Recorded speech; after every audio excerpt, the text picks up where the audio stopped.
Hey everybody, it's Mark with SEO Phreak, and in this video, I'm going to talk about another big trend for SEO in 2023, the Google Search Quality Evaluator Guidelines, specifically the acronyms E-E-A-T and YMYL, and how to apply them to your website for SEO best practices.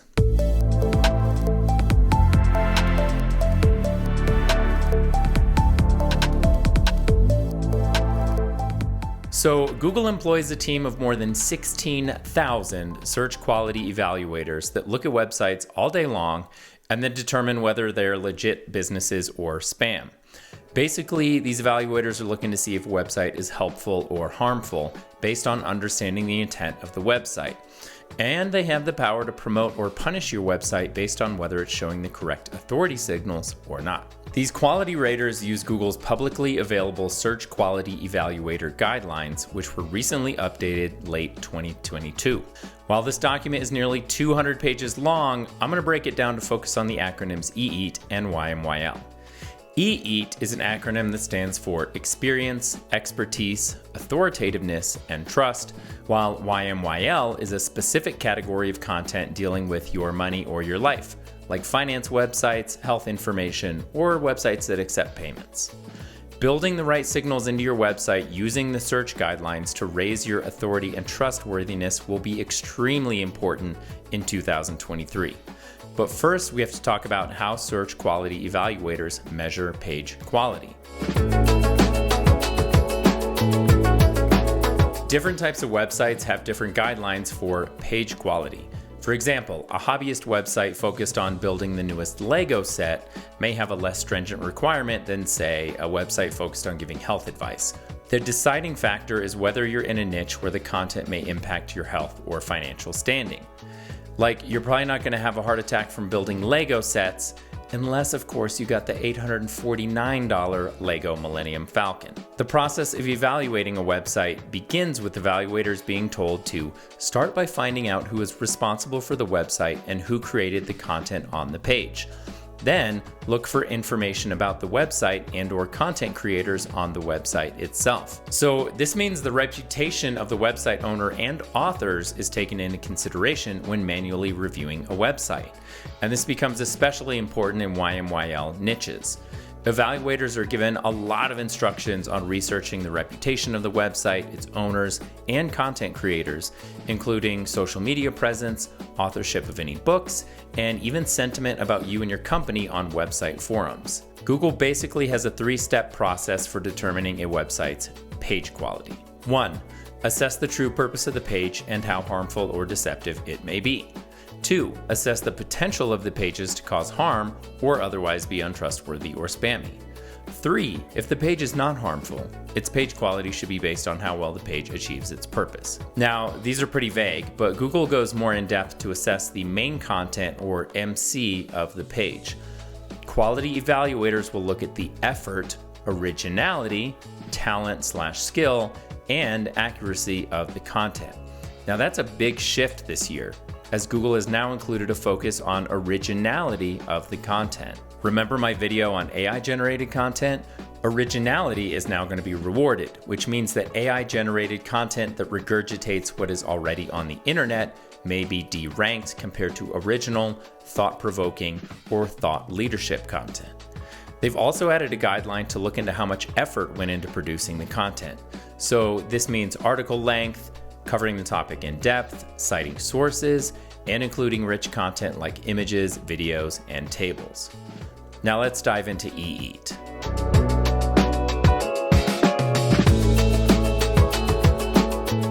Basically, E-E-A-T is an acronym that lists the main factors a search quality evaluator will be looking at and is therefore important to display on your website. Experience revolves around questions like, does the content creator have the necessary life experience or firsthand knowledge of what's being written about? For example, if I wrote an article about training to become a Navy SEAL, I lack the life experience. And if I'm writing an article about a product I've never actually bought, like the $849 Lego Millennium Falcon, I lack firsthand knowledge. Search quality evaluators will look to see if the author of a particular piece of content has the relevant experience, either of the niche or product being written about. So it's important to showcase your cool guy Navy SEAL pics or images of the Lego Millennium Falcon you took while building it. Original images, by the way, not stock photos. Expertise is all about whether the author has the relevant expertise in their industry.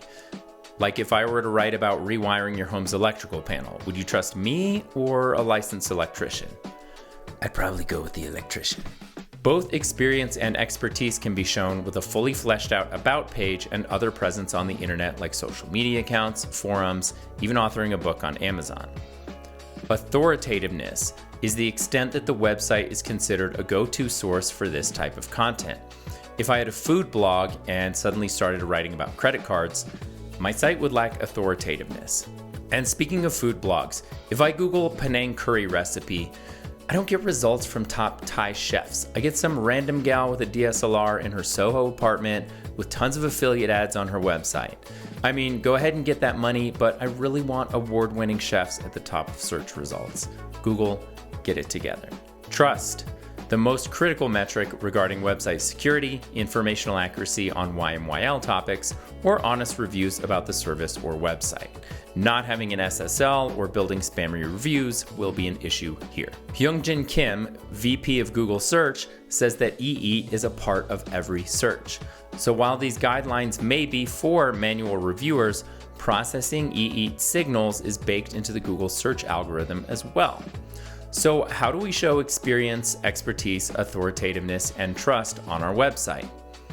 Like I mentioned before, search quality evaluators are taught to look for social media accounts, LinkedIn pages, authorship of books, or relevant industry experience connected to the website owner or author. It's important to keep your author name consistent on your About page and other profiles, and also link out to them from your website. Remember, Google follows links.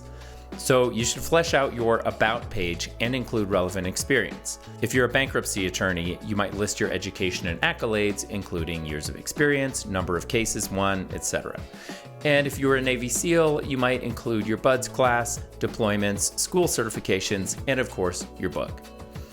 Just kidding, I got a lot of love for Navy SEALs, but you guys do write a lot of books.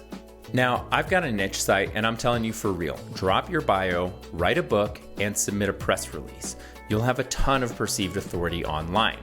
Evaluators are even directed to look at comments on forums and social media about the content creator to get a bigger picture. Now, let's dig into YMYL and the enhanced standards for YMYL websites. YMYL stands for your money and your life. These are content categories that include finance, insurance, medical information, and e-commerce websites that take payments in return for goods and services online. If you're in a field where you're writing about these topics, you'll be under more intense scrutiny. For example, a website like credit.com needs to have the industry experience and factual accuracy of its products because Google doesn't want to be liable for bringing harmful finance scams to its users. I'm still waiting for Google to crack down on recipe blogs. Like, the biggest improvement in the last 10 years was everyone adding a skip to recipe button, so I don't have to scroll through your trip down memory lane. When I was 5 years old and visiting Grandma's cottage, I remember it smelled like roasted walnuts. Juglans regia, or the English walnut, is not a true botanical nut. It is in fact an accessory fruit, although culinarily referred to as a nut. Walnuts are commonly used for food purposes and ripen between September and November. Ugh, like seriously. Focusing on EEAT signals will be a big focus in 2023 and a way to differentiate your website from competitors. I'd make sure your website has a generous About page. If you're writing in a YMYL niche, make sure your content is at least reviewed by someone with relevant experience. And if you're writing content reviews, actually use the product and take your own images. And seriously consider writing a book in your niche. Publish a press release about it, put it on your website, and get some reviews. This is a huge way you can show authority over your competition. I mean, you're the one who wrote the book on your business, right? These are just some of the ways to increase your propensity to rank for target keywords in your niche. Remember, Google is now focusing on the effort you put into your content, your expertise in your niche or business, and the off-website signals like social media accounts and authorship that show you know what you're doing. There are no shortcuts to SEO anymore. Quality effort and really focusing on what your users or customers want is the true way to succeed in this game. Thanks for watching. See you guys in the next video.